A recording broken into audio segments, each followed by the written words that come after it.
जाओ, जल हो चढ़ाओ, नहीं हो बेलपत्र चढ़ा दो, बेलपत्र नहीं हो फूल चढ़ा दो, फूल नहीं हो किसी मंदिर में आप जा रहे हो तो किसी वृक्ष की पत्तियां तोड़कर चढ़ा दो, वो भी नहीं है 3 बार ताली बजा दो, इतना भी ना बने तो बम बम भोलेनाथ बोल दो, इतना भी ना बने शंकर का मंदिर का शिखर का दर्शन कर लो, शिखर दर्शनम सर्व पाप नाशनम, इतना भी नहीं कर सकते तो मंदिर में जाकर थोड़ी सी झाड़ू, थोड़ा सा पोछा, थोड़ा सा सफाई कर कर आ जाओ, यह भी शिव की आराधना ही है,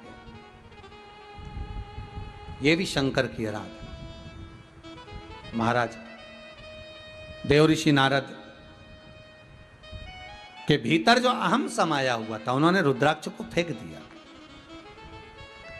और रुद्राक्ष को फेंका, भगवान विष्णु के यहां जाकर निंदा कर दी, निंदा करी, भगवान विष्णु के यहां से निंदा कर कर जब गए, शीलनिधि राजा की कन्या का स्वयंवर था और नारद जी को बंदर का मुख लग गया, जब भगवान विष्णु को कह दिया कि आपने मुझे बंदर का मुख लगाया है, आप पृथ्वी पर जाकर जैसे मैं स्त्री के लिए रो रहा हूं आपको भी रोना पड़ेगा।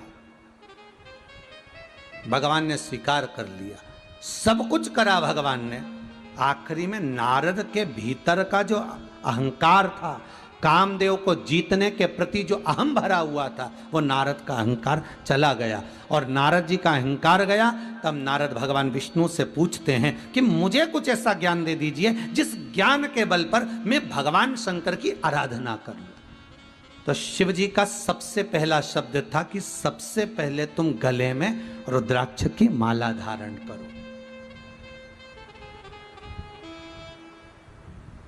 सबसे पहला शब्द था भगवान विष्णु का।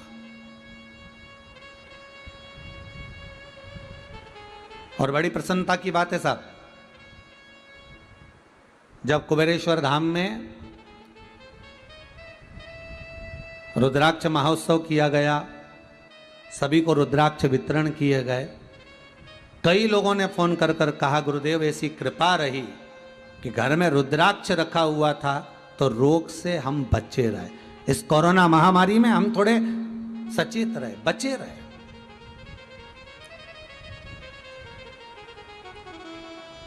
और आप सबसे निवेदन है, प्रयास करो,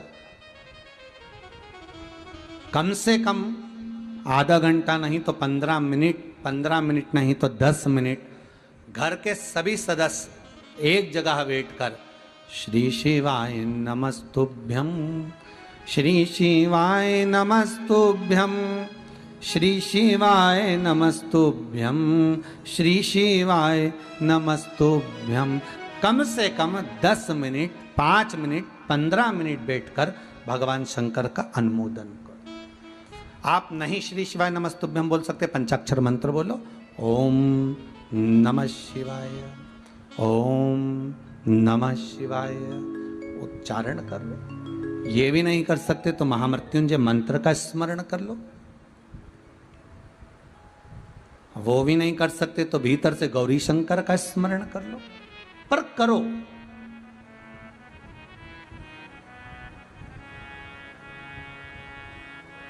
भगवान शिव का स्मरण होना चाहिए।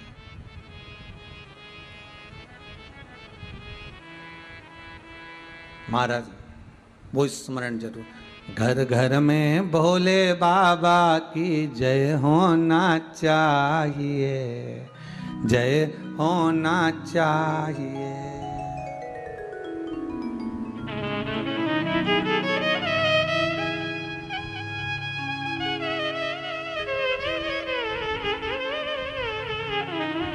घर घर में भोले बाबा की जय होना चाहिए, जय होना चाहिए।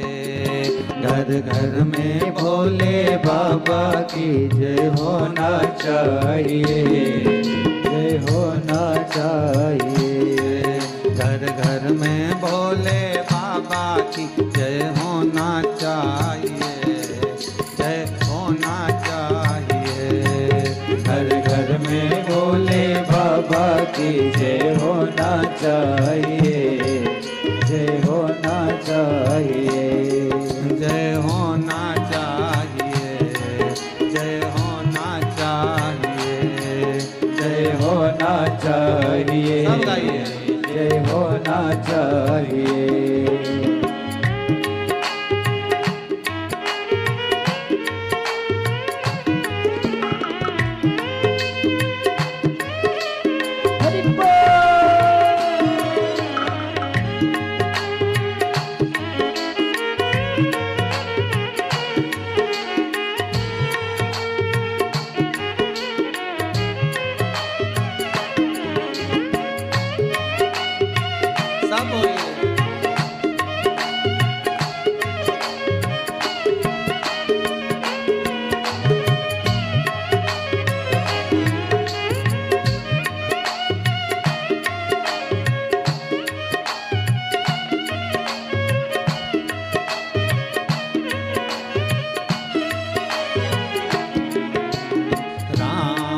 अवतार लिया रावण को मार दिया।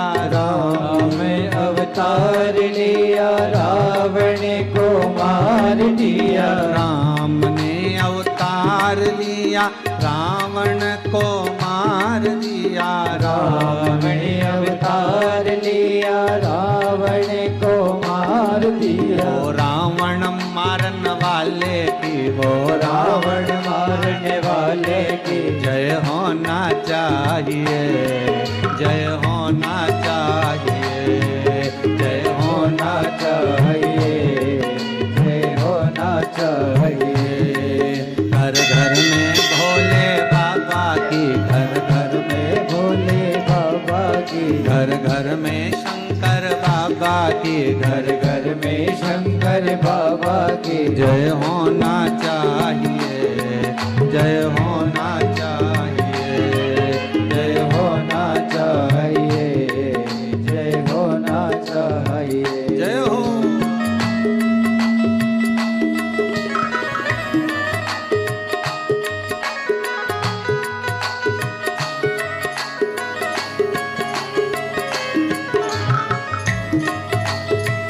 आओ फ्रेंड्स।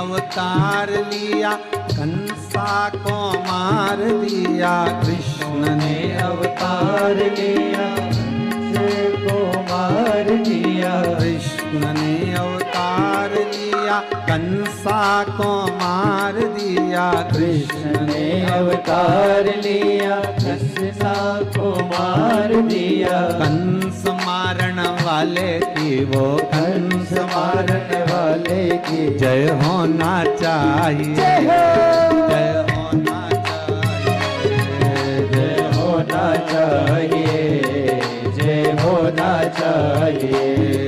घर घर में भोले बाबा की, घर घर में भोले बाबा की, घर घर में शंभो बाबा की, घर घर में शंभो बाबा की जय होना चाहिए, जय होना चाहिए, जय होना चाहिए, जय होना चाहिए, जय होना चाहिए, जय होना चाहिए, जय होना चाहिए, जय होना चाहिए।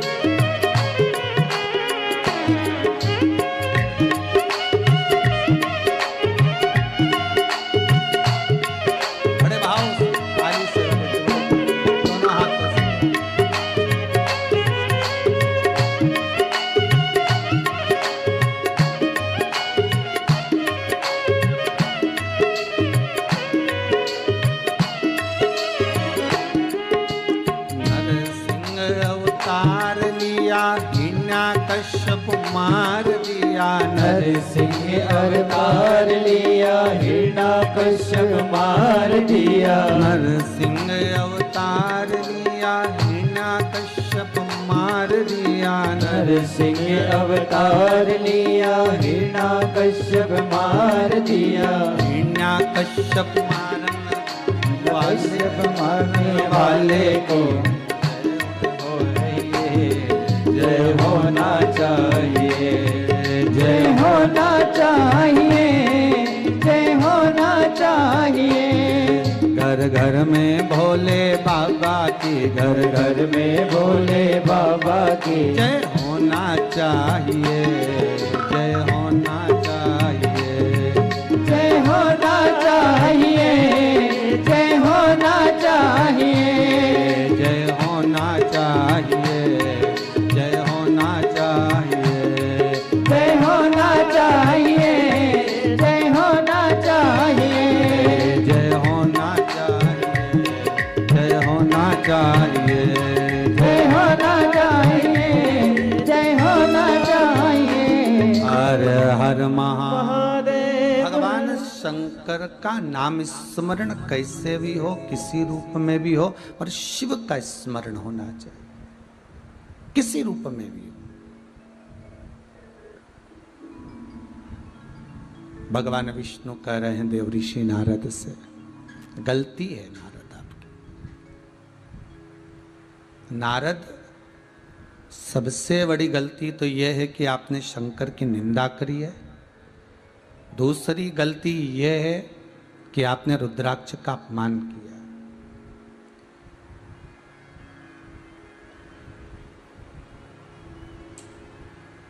कई माताएं कहती हैं, गुरुजी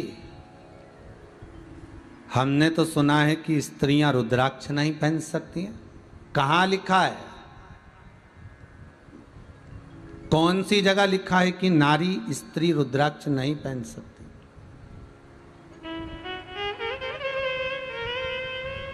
लिखा कहां है?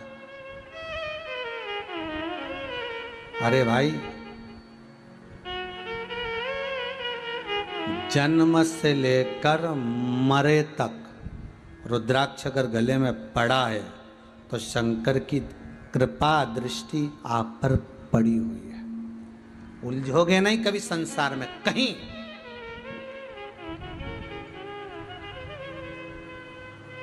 चलो अच्छा, एक भाव लिखकर रख लीजिए। आपके घर में बच्चे का जन्म हो जाए वो 1 साल का, 1.5 साल, 2 साल का, उसके बाद उसके गले में रुद्राक्ष पहना तो जीवन पर्यंत के लिए,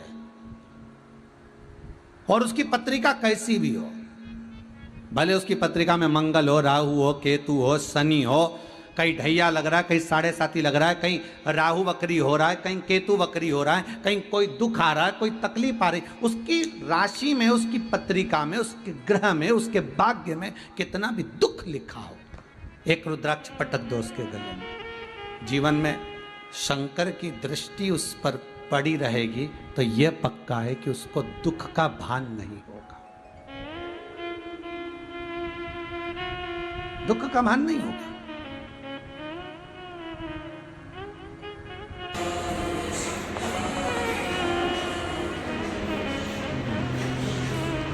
जैसे एक पुलिस वाले केस ढूंढ लेते हैं, कैसा भी केस हो, अगर किसी ने हरकत करी है, किसी ने कोई गलत काम करा है, किसी ने कोई बेकार काम करा है, और उसकी अगर रिपोर्ट हुई है तो वो केस पुलिस वाले ढूंढ लेते हैं। जैसे पुलिस वाले केस ढूंढ लेते हैं, उसी तरह देव आदिदेव महादेव भगवान नारायण, भगवान ब्रह्मा, भगवान विष्णु ये भक्त ढूंढ। एक बार अगर रिपोर्ट हो गई, एक बार अगर रिपोर्ट हो गई तो फिर केस ढूंढ लिया। एक बार रिपोर्ट हुई तो फिर वो कहीं पर भी चले जाओ उसको ढूंढ कर लिया, कहीं पर भी हो उसको ढूंढ।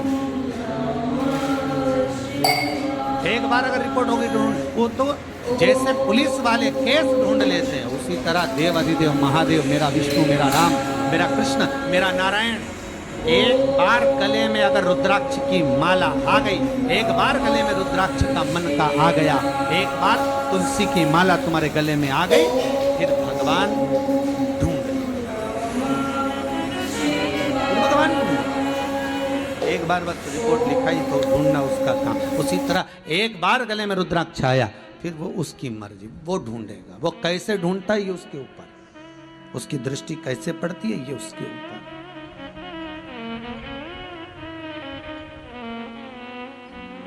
तुमने गलती करी नारद, तुमने गलती करी है। और वह गलती सबसे बड़ी ये है कि तुमने गलती यह करी है कि नारद, वो रुद्राक्ष की माला को तुम जमीन पर, भूमि पर पटक कर आ गए, वो सबसे बड़ी गलती है। उस माला का तुमने अपमान करा, और अपमान माला का नहीं, अपमान रुद्राक्ष का हुआ। रुद्राक्ष कौन? शिव। ये बस पंचाक्षर मंत्र और ये रुद्राक्ष, ये शंकर ही तो है, शिव ही तो है, दूसरा है कहां? आप जितने लोग कथा सुन रहे हो, जहां जहां बैठकर कथा सुन रहे हो, चाहे सोफे पर बैठे हो, पलंग पर बैठे हो, कुर्सी पर बैठे हो, जमीन पर बैठे हो, जहां बैठकर कथा का रसास्वादन कर रहे हो, आपसे केवल एक निवेदन, अपने जीवन में अगर दुख आ रहा है, तकलीफ आ रही, कष्ट आ रहा है, परेशानी आ रही है, धारण करिए। मस्तक पर भस्म का त्रिपुंड हो, गले में रुद्राक्ष का एक मन का, अगर पूरी माला भी नहीं हो तो एक मन का,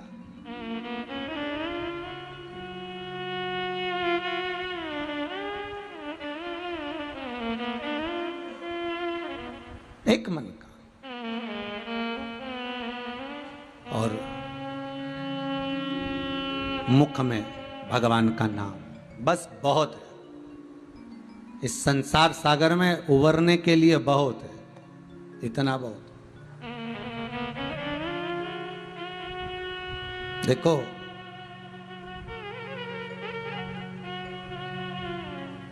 जन्म से लेकर मृत्यु तक शिव महापुराण की कथा कहती है, अगर कोई मर भी गया है और उसके गले में अगर रुद्राक्ष का मन का है, रुद्राक्ष की माला है, पड़े रहने दो, उतारना नहीं है।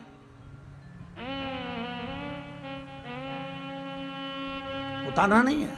अगर मर भी गया तो भी पड़े रहने दो। हाँ, अगर रुद्राक्ष सोने में है तो फिर तो उतार लो। सोने में होगा तो फेंकेगा कौन? कौन जलाएगा? हाँ, उतार लो। पर रुद्राक्ष का मन का, मान लो अगर धागे में पड़ा हुआ है आपके, तुलसी भी अगर सोने में होगी तो रात को उतार लोगे, रुद्राक्ष भी अगर सोने में होगा तो रात को उतार लोगे, पर वही तुलसी, वही रुद्राक्ष अगर मान लो धागे में पड़ा हुआ है तो कौन उतारेगा?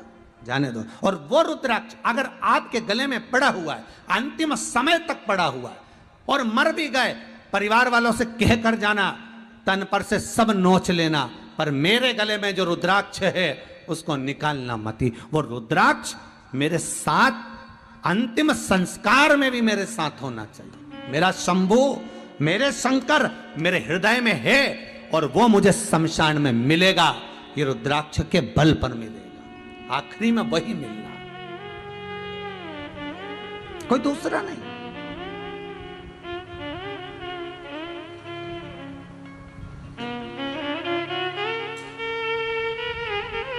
महाराज,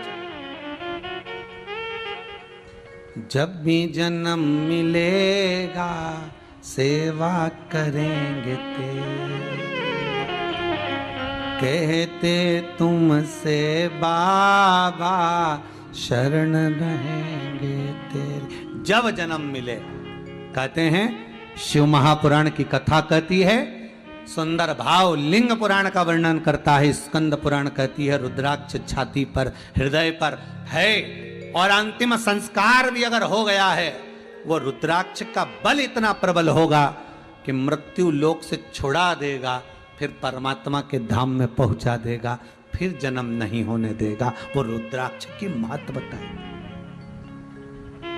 रुद्राक्ष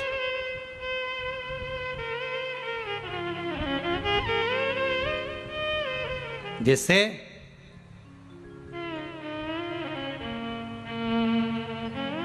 एक चक्षु नरियल, एकाक्षु नरियल, श्रीफल, त्रिचक्षु एक चक्षु। श्रीफल देखा होगा नारियल, नारियल में पीछे की ओर जहां से जटा होती है और पकड़ के जहां से फोड़ते नारियल को, उस जटा के पास में 3 छिद्र होते हैं। शंकर भगवान को पूर्णता में देने वाला और शंकर भगवान के द्वारा संकट हरने वाला एक फल, वो कहलाता श्रीफल। आपको पशुपति व्रत में कहा था कि पशुपति व्रत में उद्यापन में ना तो आपको ब्राह्मण का भोजन कराना है, उद्यापन में ना कोई जोड़ा जिमाना है, उद्यापन में एक काम करना है। क्या बताया था कि शंकर भगवान को 108 बेलपत्र समर्पित करना। जब पशुपति व्रत आपके पूर्ण हो जाए, 5 सोमवार पूरे हो जाए, 108 बेलपत्र समर्पित कर देना। बेलपत्र नहीं हो तो 108 चावल के दाने समर्पित कर देना। वो ना बने 108 सफेद फूल समर्पित कर देना। 108 सफेद फूल भी नहीं हो, मूंग समर्पित कर देना। जो तुम्हारे पास में हो 108 वो समर्पित कर देना। और फिर एक श्रीफल नारियल लेना, उस पे 11 रुपए रखकर शंकर जी के मंदिर में शिव जी को समर्पित कर देना। ये उद्यापन हो गया पशुपति व्रत का। उस श्रीफल में, उस फल में, उस नारियल में 3 नेत्र होते हैं। नारियल का जहां जटा होती है, जहां से पकड़कर फोड़ते हैं, उसके उस तरफ देखेंगे 3 नेत्र मिलेंगे, 3 छिद्र मिलेंगे। वो 3 चक्षु हैं। शंकर के 3 नेत्र हैं वो। और कितना सुंदर लिखा है महाराज। स्कंद पुराण के अंतर्गत वर्णन किया है, भविष्य पुराण के अंतर्गत स्मरण किया है। एक चक्षु नारियल मतलब 10,000 नारियल में एक नारियल ऐसा होता है, एक श्रीफल ऐसा होता है जिसके 3 नेत्र की जगह 1 नेत्र होते हैं। कितने नेत्र होते हैं? 1 नेत्र। जितने भाई बहन सुन रहे हैं बड़े ध्यान से सुनना महाराज। श्रीफल जो नारियल आप कलश पे रखते हो, जो नारियल आप मंदिर में ले जाते हो, पूजन करते हो, तो 3 चक्षु नारियल, 3 नेत्र वाला नारियल, अर्थात नारियल की जहां जटा होती है वहां उसके 3 नेत्र होते हैं, 3 चक्षु होते हैं। और 1 चक्षु वाला, 1 नेत्र वाला 10 से 15,000 श्रीफल में, नारियल में 1 नारियल ऐसा होता है जिसका 1 नेत्र होता है, उसमें 3 नेत्र नहीं होते, एक चक्षु होता। तो महाराज शिव पुराण कहती है, स्कंद पुराण कह रही है कि 1 चक्षु जो नारियल होता है उसको शुक्रवार का जब प्रदोष पड़े, जिसको कहते हैं शुक्र प्रदोष। कौन सा प्रदोष होना चाहिए? शुक्रवार का प्रदोष। तो शुक्रवार के प्रदोष वाले दिन उस नारियल को एक बेलपत्री के साथ में महाराज अंदर तिजोरी में या अलमारी में, या आपकी जहाँ बरकत होती है, दुकान का जहाँ व्यापार व्यवसाय चलता है, अलमारी होती है या गुल्लक होती है या तिजोरी होती है या अलमारी होती है, उसमें उसको रख दिया जाता है। कब रखना है? शुक्रवार का प्रदोष के दिन। और शुक्र प्रदोष के दिन उसको रखने के बाद में दूसरा दिन, अर्थात शुक्र प्रदोष के दिन रख दो और शनिवार के दिन उसको निकाल लो। और निकालने के बाद उसको पूरे घर में घुमाने के बाद में श्री गणेश जी के मंदिर में, जो भी तुम्हारे घर में, तुम्हारे गांव में, तुम्हारे नगर में जो गणेश जी का मंदिर हो, उस मंदिर में ले जाकर उसको रखी आइए। वहां से मात्र 1 दुर्बा लेकर आइए, गणेश जी महाराज की चढ़ी हुई केवल 1 दुर्बा। और उस दुर्बा को दरवाजे की देहली पर छुलाकर उस दुर्बा को अपनी अलमारी में, अपनी तिजोरी में उसी दिन रख दो जिस दिन लेकर आयो महाराज। कभी जिंदगी में लक्ष्मी की कमी नहीं आ सकती, पर होना चाहिए 1 चक्षु नारियल। कभी संपदा की कमी नहीं आ सकती, कभी आपको नीचे की ओर नहीं जा सकते, आप उन्नति की सीढ़ी पर ही चढ़ोगे।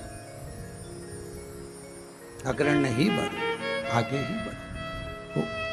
1 चक्षु नारियल, 1 चक्षु नारियल हो तो जीवन का आनंद सुख। तो उसी तरह शंकर को पाना, शिव का स्मरण करना या शंकर का अनुमोदन करना।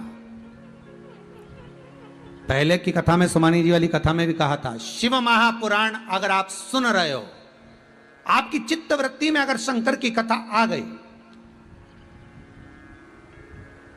और वो शिव पुराण आपके भीतर अगर पहुंच रही है तो आप इस शिव पुराण का जगत में कह भी सकते हो कि शंकर की वो कथा में हमने ये सुना है और उससे ये फल है, उसका ये आनंद है, उसको श्रवण करो।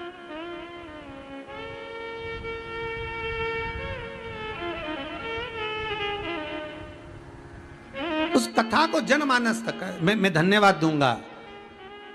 महाराज नीमच, परतवाड़ा, इंदौर, नांदेड़, महाराष्ट्र, मध्य प्रदेश, गुजरात, ना जाने कहां कहां के भाइयों ने पत्रकारों के माध्यम से, अखबारों के माध्यम से अपने अपने क्षेत्र में इस शिव महापुराण का प्रचार किया और कहा 30 तारीख से शिव महापुराण की कथा आ रही है। और आप सब संपूर्ण, कई लोगों ने मराठी भाषा में भी छापा। मैं निवेदन करूंगा समीर जी से कि वो क्लिपिंग दिखाएं जरा कि अखबारों में कितना सुंदर भाव व्यक्त किया, कितना सुंदर कि मौका मिल रहा है श्रवण करने का, ये मौका मिल रहा है आनंद पाने का।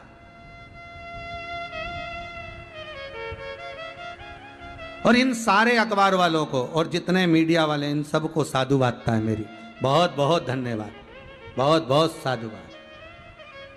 महाराज अपने अपने क्षेत्र में कथा सुनो, श्रवण करो और अपने जीवन में उतारो, श्रवण करो और अपने जीवन में आनंद पाओ। महाराज एक चक्षु नरियल हो और वो एक चक्षु नरियल जिसके एक नेत्र हो और वो नरियल अगर शुक्रवार की प्रदोष हो और प्रदोष काल में उसको अलमारी में, तिजोरी में रखा जाए बेलपत्र के साथ, और उसी श्रीफल को दूसरे दिन गणेश जी के मंदिर में संपूर्ण घर में व्यापार में घुमाकर रखा जाए, मां से मात्र एक दुर्वा लाकर रखी जाए, कभी संपदा की कमी नहीं आ सकती। ये उसी तरह जैसे किसी व्यक्ति को रोग हो गया और बहुत रोग होने के बाद दवाई चल रही है, औषधि चल रही है, पर रोग समाप्त नहीं हो रहा, तो ये एक चक्षु जो नरियल होता है, इस एक चक्षु नरियल की जो जटा होती है, इस जटा को निकालकर इसको जलाकर इसकी राख तैयार कर कर इसकी भस्म बनाकर शंकर भगवान पर भौम प्रदोष के दिन, सोमवार की प्रदोष पड़ने वाले दिन अगर शिव जी के शिवलिंग का लेपन करा जाता है तो कहते हैं उस लेपन का थोड़ा सा भाग, थोड़ी सी भस्म लाकर बीमार व्यक्ति के हृदय पर लगा दी जाती है तो वो रोग से मुक्त होता है, उसको रोग नहीं घेरता। इस एक चक्षु नरियल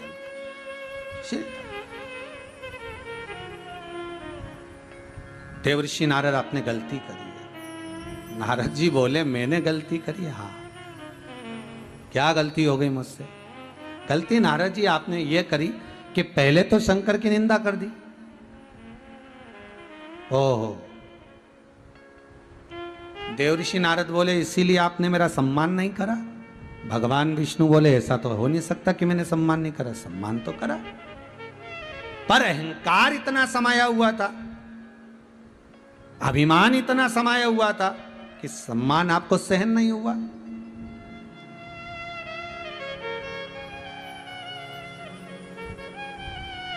सम्मान सहन नहीं हुआ।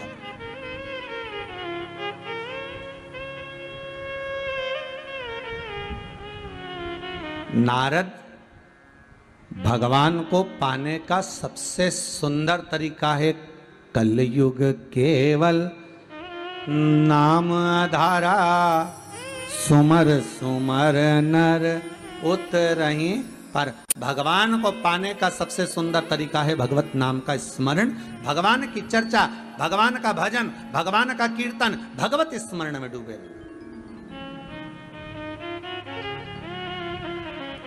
आज जमशेदपुर में बैठकर सिन्हा परिवार अगर कथा का रसास्वादन करा रहा है, पूरा सिन्हा परिवार, फिर कहूंगा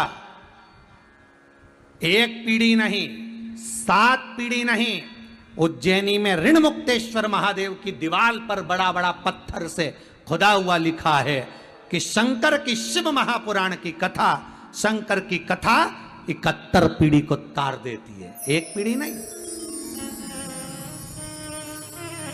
ना जाने कितनों को, और आप जितने लोग श्रवण कर रहे हैं, जितने लोग इस कथा को सुन रहे हैं, धन्यवाद आपको, बहुत बहुत साधुवाद। जो आप इस कथा को अपने हृदय में उतार रहे हो, ना जाने कितनी पीढ़ी को तार रहे हो। ये कृपा है, ये करुणा है उस विश्वनाथ की।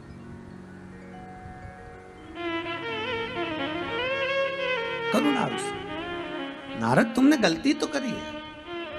नारद बोले इसीलिए शायद आपने मेरा सम्मान नहीं करा। भगवान बोले मैंने तो सम्मान दिया था, पर अहंकार इतना बड़ा था कि सम्मान दिखे कहां। भक्ति हो तो भगवान दिखे।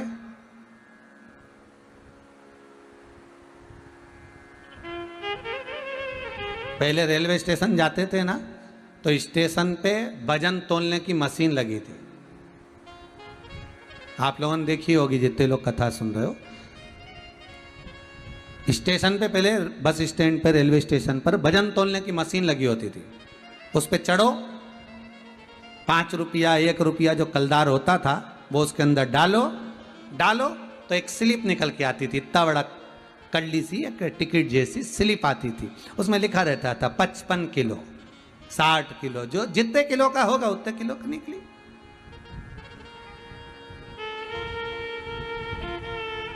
पर कोई समझदारी करे और उसमें कलदार की जगह, 1 का कलदार, 5 का कलदार, 2 रुपया की जगह उसमें 500 का नोट डाले तो स्लिप आएगी क्या? अरे बोलो तो रे, आएगी क्या? जितने बैठे हो टीवी के सामने, स्टेशन पर तुम वजन तुलवा रहे हो, पहले एक मशीन लगी होती थी, उस मशीन पे चढ़ो और एक कलदार उसमें डाला तो उसमें से निकाल, जितने किलो के तुम होगे उतना किलो लिखा आ जाएगा। 60 kilo, 50 kilo, 55 kilo, 30 kilo, 40 kilo, जितने की उतने। तो अब तुम एक प्रयास करना कि उसमें 1 रुपए की जगह, 5 रुपए की जगह 500 का नोट डाल कर देखना, स्लिप आएगी क्या? नहीं, कोई स्लिप नहीं निकलेगी। उसमें कोई वजन की स्लिप आएगी ही नहीं कि कितना तुम्हारा वजन है, कोई स्लिप। उसी तरह भगवान ये नहीं देखता कि तुम्हारे पास में माल कितना है। 500 का है, 2000 का नोट है, 10,000 है, 50,000 है, 1 लाख है। भगवान को कोई मतलब नहीं कि तुम्हारे पास में धन कितना है। भगवान तो ये देखता है कि एकाकार अर्थात एक नाम भगवान का, वो एक क्वाइन, सिक्का अर्थात भगवत स्मरण कितना है, बस वो सिक्का ही भजन बता देता है। उसी तरह तुम्हारा भजन भगवान का द्वार बता देता है कि द्वार कब मिलेगा। वो सिक्का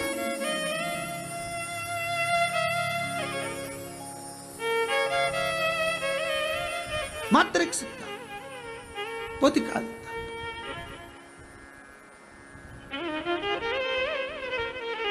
नारद तुमने गलती करी है। नारद जी बोले मैंने गलती, हाँ आपने मेरा सम्मान नहीं, भगवान बोले सम्मान तो किया था, पर अहंकार के कारण सम्मान नहीं दिखा। वो सम्मान नजर नहीं आया आपको।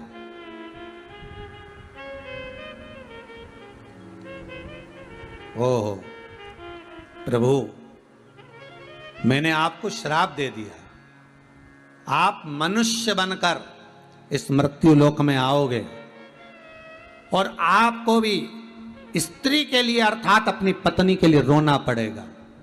भगवान कह रहे हैं देव ऋषि नारद, ये तो सब कर्मों का भोग है जिसको भोगना पड़ेगा, इसको भोगना है।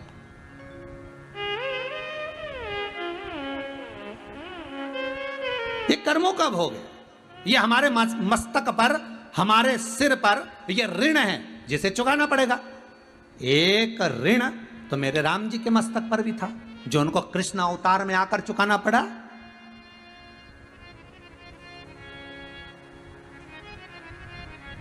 एक ऋण तो मेरे राम जी के मस्तक पर भी रह गया था। कब?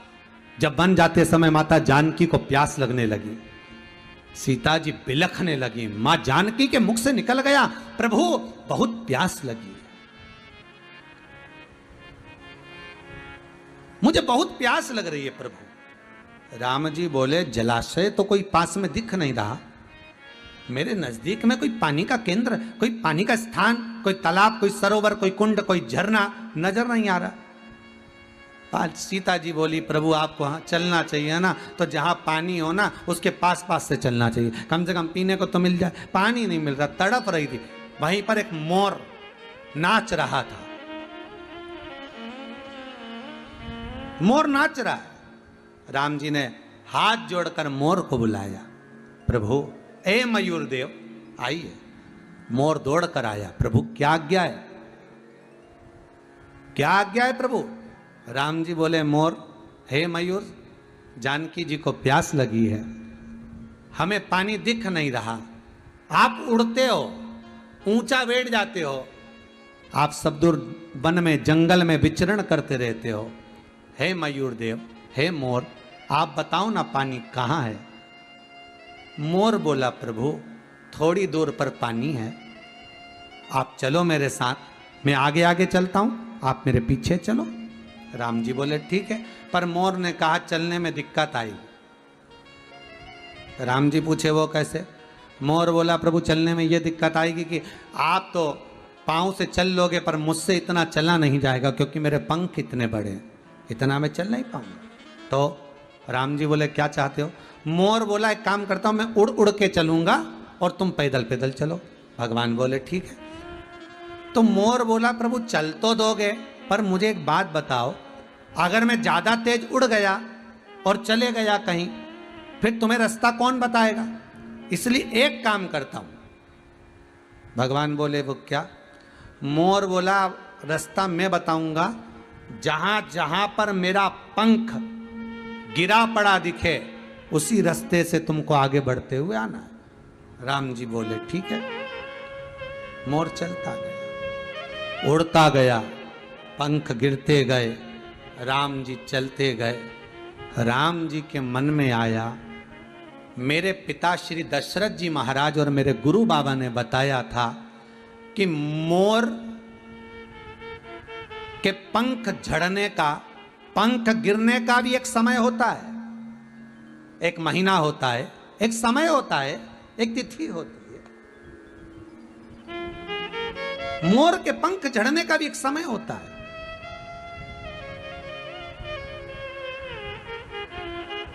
और यदि मोर अपने पूरे पंख उस समय में ना झड़ाए और उसके पहले अगर झड़ा देता है तो मोर मर जाता है। राम जी को लगा ये मोर मुझे रास्ता दिखाने के लिए अपने पंख गिराता गिराता गिराता गिराता जा रहा है, और सरोवर के नजदीक मोर पहुंचा, तन पर एक पंख नहीं था मोर के। और मोर, सीता जी ने पानी पिया, मोर के पास आई। राम जी ने देखा मोर के प्राण छूट रहे हैं। राम जी ने कहा मयूर तुम्हारे पंख तो एक समय पर झड़ते हैं, तुमने पूरे झड़ा दिए, अब तो तुम मर जाओगे। मोर कहता है प्रभु क्या हुआ, पर पानी तो पिला दिया। प्रभु अगर पंख झड़े तो झड़ जाए, पर मैंने आपको पानी तो पिला दिया ना, आप भूखे तो नहीं हो। और परमात्मा को अगर मैं पानी नहीं पिलाता, मां जगत जननी को अगर पानी नहीं पिलाता, तो मेरा जीवन बेकार था प्रभु। मोर अपने प्राणों को त्याग रहा है। राम जी कहते हैं मोर चिंता मत करना, तेरा कर्ज अदा करने के लिए ये राम एक अवतार और लेगा, कृष्ण अवतार लूंगा। और जैसे तूने मोर पंख मेरे चरणों में पटका है, रास्ता दिखाने के लिए उस मोर पंख को मैं मस्तक पर लूंगा। केवल तेरे कर्जे को चुकाने के लिए राम आएगा, केवल तेरा कर्जा चुकाने के लिए राम को एक कृष्ण अवतार लेना है। ऋण चुकाने के लिए मैं अवतरित होऊंगा। अरे रावण तो बहाना था साहब राम जी को आने का, रावण तो बहाना है। मेरे राम चाहते तो रावण को कब का मार देते, मेरे शंकर चाहते तो रावण कब मर जाता, ब्रह्मा जी चाहते तो रावण मर जाता। रावण को मरने में देरी नहीं लगती, पर राम को आने का सबसे बड़ा कारण था कि कर्जा चुकाना था। उधर शबरी अम्बा रोज बुआरी काटती थी, शबरी अम्बा रोज झाड़ू लगाती थी, रंगोली डालती थी, सेज बिछाती थी, तो राम को तो आना पड़ेगा, क्योंकि शबरी के लिए, और शबरी के लिए आने से पहले राम को आना पड़ेगा, मेरे कृष्ण को आना पड़ेगा। उसके आने का एक कारण है। हर अवतार का कोई कारण होता है। कोई कहे कि कंस को मारने के लिए भगवान कृष्ण प्रकट हुए, नहीं नहीं नहीं। भगवान कृष्ण को अगर प्रकट होना था, कर्ज चुकाने के लिए प्रकट हो गए कि यह मोर पंख मुझे मस्तक पर धारण करना है, ये मोर पंख मुझे लेना,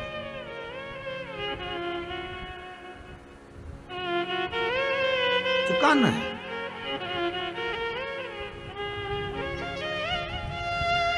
लेकर जाना तो चुकाना है। मेरे जल पिया है, तूने मार्ग दिया, कृष्ण अवतार लूंगा, द्वापर में आऊंगा, तेरा साथ निभाऊंगा, चिंता ना करना।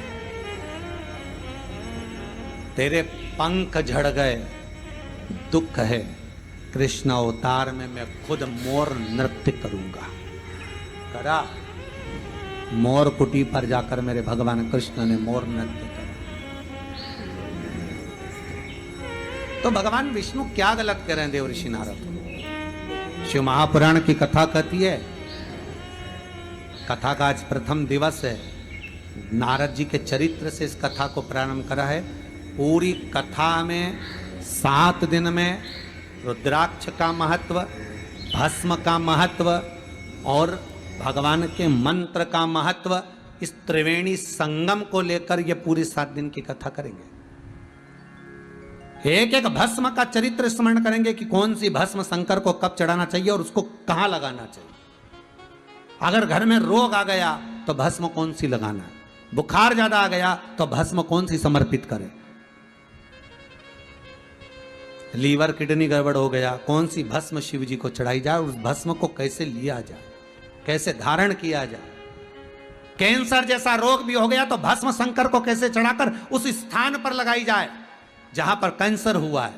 उस भस्म का, किसी गठान हो गई शरीर में, वो गठान को गलाने के लिए भस्म कैसी शिव को समर्पित करना चाहिए, वो कौन सी भस्म शंकर को चढ़ाई जाए और गठान पर लगाई जाए कि गठान गल जाए, समाप्त हो जाए बिना औषधि के।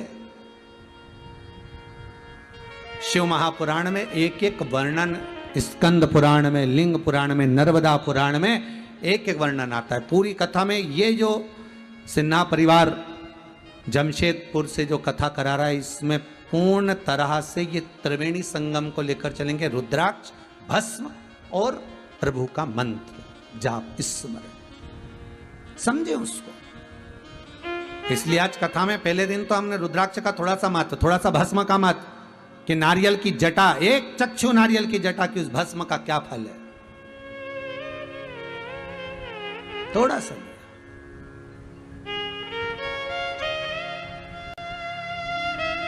महाराज, चपटी भभूत में है खजाना कुबेर का, सहज नहीं है।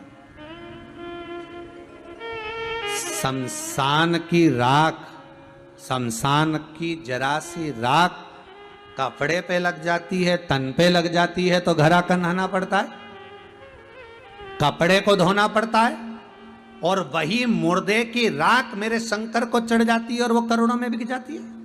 वही मुर्दे की राख, वही बस।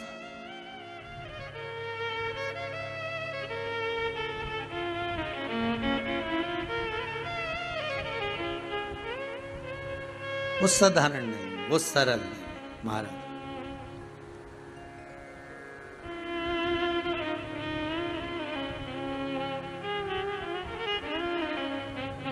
वो सहज नहीं हो सकती।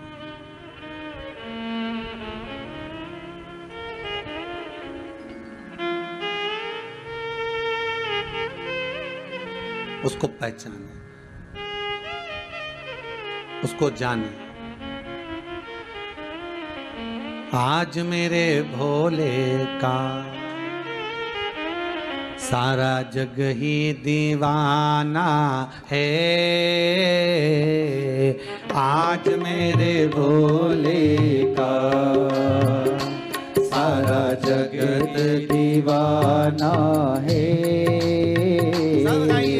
आज मेरे भोले का सारा जगत दीवाना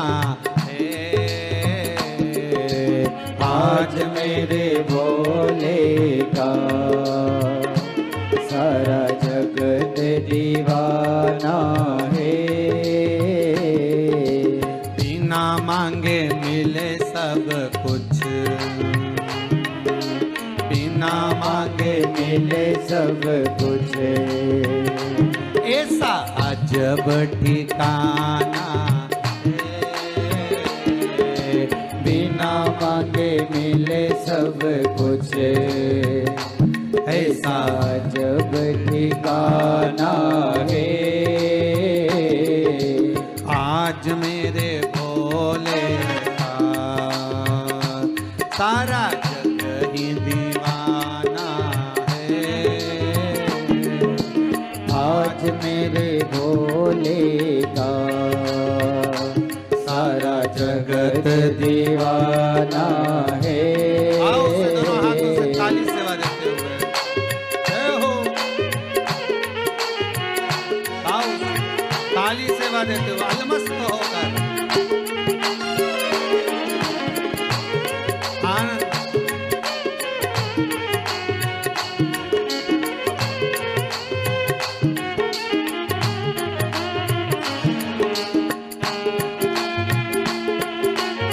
हर भोले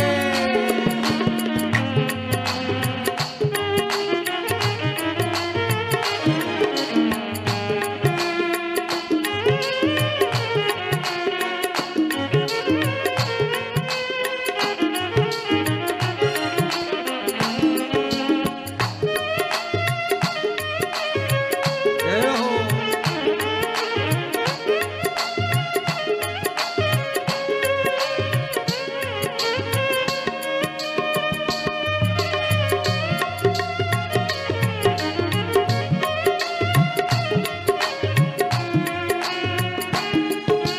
बाबा ऐसा दानी है, करता इनकार नहीं। भोले सादानी है, करता इनकार नहीं। भोला ऐसा दानी है, करता इनकार नहीं। भोला ऐसा दानी है, करता इनकार नहीं। जो भी मांगो मिल जाए, जो भी मांगो मिल जाए, ऐसा खुला खजाना है। ओ जो भी मांगो मिल जाए, ऐसा खुला खजाना है।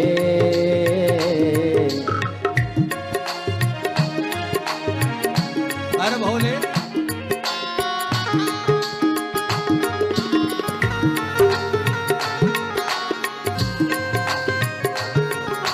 हरि बोल।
सेवा दिन रात करो,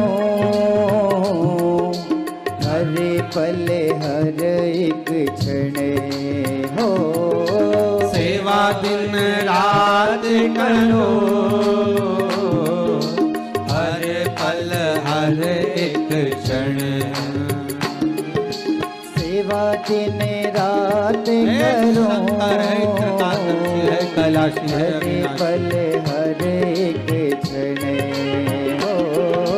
सेवा दिन रात करो, हर पल हर एक क्षण। मैं भी तेरा बन जाऊं, मैं भी तेरा बन जाऊं, तुझे अपना बनाना है। मैं भी तेरा बन जाऊं, तुझे अपना बनाना है। आज मेरे भोले का सारा जगत दीवाना है। आज भोले बाबा का सारा जगत दीवाना है। बिना मांगे मिले सब कुछ, बिना मांगे मिले सब कुछ। ऐसा अजब ठिकाना है, बिना मांगे मिले सब कुछ, ऐसा जब ठिकाना है। आज भोले बाबा का सारा जगत दीवाना है। आज भोले बाबा का सारा जगत दीवाना है। हर हर महादेव। भगवान विष्णु देवर्षि नारद से कह रहे हैं, नारद ये गलती है तुम्हारी, और जो तुमने गलती करी उसको सुधारो। महाराज गलती को सुधार लेना ही सर्वस्वता का, श्रेष्ठता का भाव है। थोड़ा सुधार लो।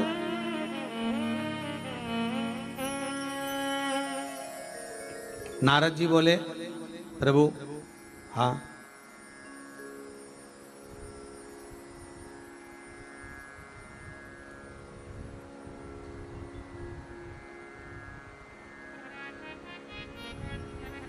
मेरी गलती क्या है? भगवान विष्णु बोले, सबसे बड़ी गलती तो निंदा। आप सबसे भी निवेदन है, जितने कथा को श्रवण कर रहे हो, करबद्ध निवेदन है, प्रयास करना शंकर की कभी निंदा ना करना, या शंकर का कोई भगत हो, शिव का कोई उपासक हो, शंकर का कोई अनुमोदन करने वाला हो, शिव स्मरण करने वाला हो, शंकर का स्मरण कराने वाला हो, उसकी भी कभी निंदा ना करना। करबद्ध निवेदन। सबसे बड़ी गलती तो यह है कि नारद जी आपने निंदा कर।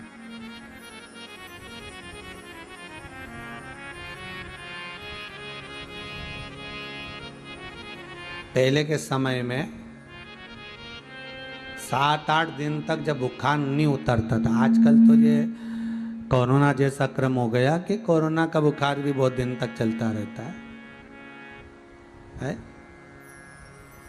पर पहले के समय में जब 7-8 दिन तक बुखार नहीं उतरता था ना, तो डॉक्टर के पास जाते थे और डॉक्टर से जाकर कहते थे, डॉक्टर से जाकर निवेदन करते थे, साहब देखना जरा, 8 दिन हो गए बुखार नहीं उतर रहा, देखो जरा 8 दिन हो गए। फिर डॉक्टर साहब एक दवाई देते थे, 4-5 गोली 5, और एक पुड़िया में ऐसा बांध बुंदा के दे देते थे वो हॉस्पिटल में से। और पहले की बात बता रहे, गोली खा लेना, रजाई ओढ़ के कम्बल ओढ़ के सो जाना, और पसीना निकल जाना चाहिए। पसीना निकल जाएगा, बुखार अरे बोलो तो जम के उतर जाएगा। पहले की बात है। आज के जमाने में अगर बुखारों करा जाए तो भैया कोरोना की जांच जरूर करा लेना। ये तुम तो पुरानी बात बता रहे हैं, ठीक है।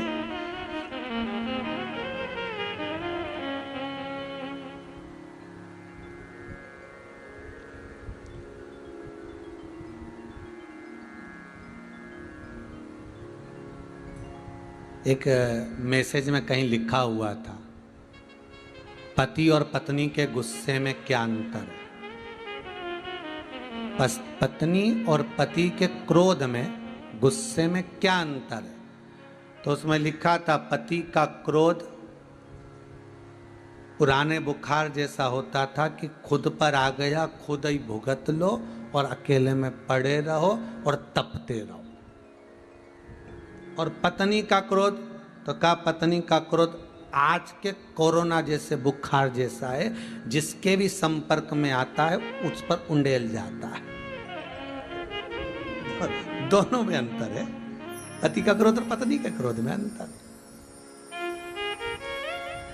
तो ये पुरानी बात है। वो 8.5 दिन तक बुखार नहीं उतर रहा, डॉक्टर साहब के पास गए, उन्होंने दवाई दे दी लिख के, गोली, जाओ काउंटर पे से ले लो। सरकारी हॉस्पिटल काउंटर पे से गोली ले ली, अब गोली में से गोली खा लेना, ओढ़ कर सो जाना, पसीना निकल जाने देना, हवा में मत जाना, पसीना निकल जाएगा, बुखार चला जाएगा, ठीक है साहब। और मान लो गोली खा और हवा में चले गया तो बुखार उतरेगा नहीं, और बढ़ जाएगा। बस भगवान विष्णु भी नारद जी को ये कर रहे,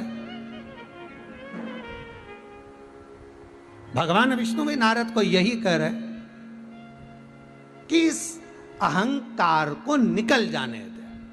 तो वो निकलेगा कैसे? पसीना कैसे निकलेगा, अहंकार कैसे निकलेगा? तो भगवान विष्णु सबसे सुंदर तरीका बता रहे हैं, भगवान का जितना भजन करोगे, ये अहंकार अर्थात जितनी राम नाम, कृष्ण नाम, शिव नाम के रजाई को, कम्बल को, चादर को ओढ़ कर सोगे, उतनी जल्दी अहंकार का पसीना निकल जाएगा। अहंकार का पसीना निकला, बुखार गया, बुखार गया मतलब फिर कोई दिक्कत ही नहीं। अब तुमने गोली तो खाई और हवा में चले गए, मतलब भजन तो करा, भजन तो करा और लोगों को दिखा कर करा, तो फिर अहंकार उतरेगा क्या, पसीना निकलेगा क्या? नहीं। शिव पुराण कह रही है, नारद तुम्हारे भीतर का जब अहंकार जला जाएगा, तब तुम्हें स्वयं भगवान का दीदार हो जाएगा। बस गलती तुम्हारी है कि तुमने एक तो निंदा कर दी, दूसरा तुमने रुद्राक्ष का अपमान कर दिया। ये गलती तुम्हारी। इन गलती से तुम संवर नहीं पा रहे, इन गलती से तुम सुधर नहीं पा रहे, इस गलती से तुम निकल नहीं पा रहे।